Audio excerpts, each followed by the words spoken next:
কাছে ভিতরে বাড়ি ঘর নাই, গলা লাগা হুগাইয়া পানির পিপাসা লাগছে, ওই পানি ভাই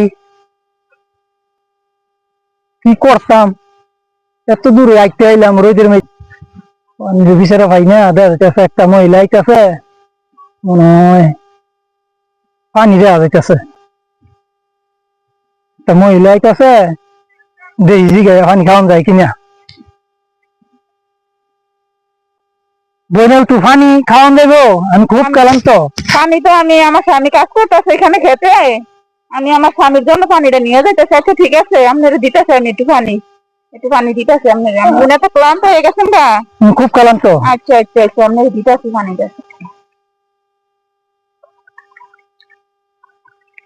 এই যে নেন ভাই, নেন নেন পানি নেন। আলহামদুলিল্লাহ, বিসমিল্লাহির রহমানির রহিম।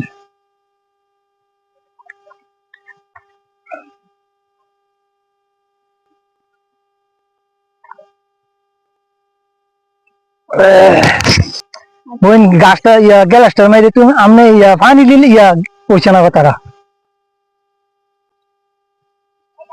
বোন গ্যালাসের মধ্যে পানির মধ্যে একটা দুল ভাবাইলাম। ডুবলাটা দেওয়ার কারণ হয়েছে ভাই, আমি অনেকক্ষণ ধরে দেখতেছি আপনি শরীর ঘুরতেছেন এই রোদের মেজেন। বোন গ্যালাসের মধ্যে পানির মধ্যে একটা দুল ভাবাইলাম। ডুবলাটা দেওয়ার কারণ হয়েছে ভাই, আমি অনেকক্ষণ ধরে দেখতেছি আপনি শরীর ঘুরতেছেন এই রোদের মেজেন। আমার বাড়িতে অনেক দূরে, আমার স্বামী এখানে খেতে কাজ করতেছে, আমি পানিটা নিয়েছিলাম আমার স্বামীর লেগে। যখন আমি দেখছি আপনি পানিটা চাইছেন, আপনি এত ক্লান্ত মানুষ, আপনার আমি পানিটা দিলে আপনি যদি খাইয়ালাম তাড়াহুড়া করে, তাহলে তো আপনার ক্ষতি হয়ে যাবো। আমি এইটা মনে করে একটা ডুবলা আমি পানির দিয়ে দিচ্ছি, যাতে আপনার কোনো ক্ষতি না হয়, এই কারণেই দিছি ভাই। ঠিক আছে বোন, খুব বেরিংয়ের কথাটা কইছ, বেরিংটার কথাটা কইছ, আল্লাহ তোমার শান্তি দেখ, পানি আকাশে হেফাজত করুক। খুব খুব বেরিংওয়ালা লোক, তুমি জ্ঞানীদের লোক, এরম লোক যদি থাকে তোমার আপদ বিপদে রক্ষা পায়। আচ্ছা বোন যাই গা।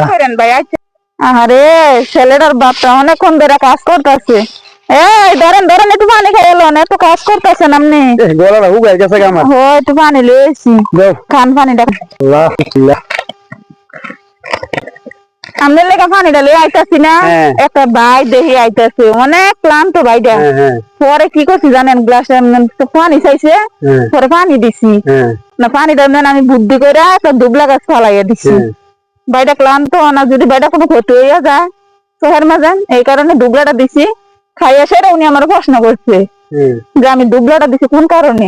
পরে আমি বললাম যে আপনি তো অনেক ক্লান্ত, এই কারণে আমি দুবলাটা দিছি, তাড়াহুড়া করে পানিটা খান, যদি আপনার ক্ষতি হইয়া যায় এই কারণে। পরে অনেক দোয়া করে গেছি ভাইটা। আচ্ছা আচ্ছা আচ্ছা, তুমি অনেক সবের কাজ করছো, কারণ ক্লান্ত মানুষের এক চুমুকে পানি খাইলে মানুষে গলার মধ্যে বান মারে, বুকের মধ্যে বান মারে। তুমি যে দুবেলা দিছো, এই পানিটা দুইবারে খাইলো, তার জন্য ওনার ক্ষতি হওয়ার কোনো চান্স নাই এবং ক্ষতি হওয়ার কোনো সম্ভাবনা নাই। তুমি অনেক বুদ্ধিমান একজন মানুষ, এরকম বুদ্ধিমান ঘরে ঘরে যদি মানুষের থাকতো, মহিলারা অনেক পুরুষেরা অনেক ভালো হইতো, কিন্তু এরকম তোমার মতো বুদ্ধিমান লোক খুব কম হয়ে আছে। চলো আমরা বাড়িতে যাই। আচ্ছা আচ্ছা।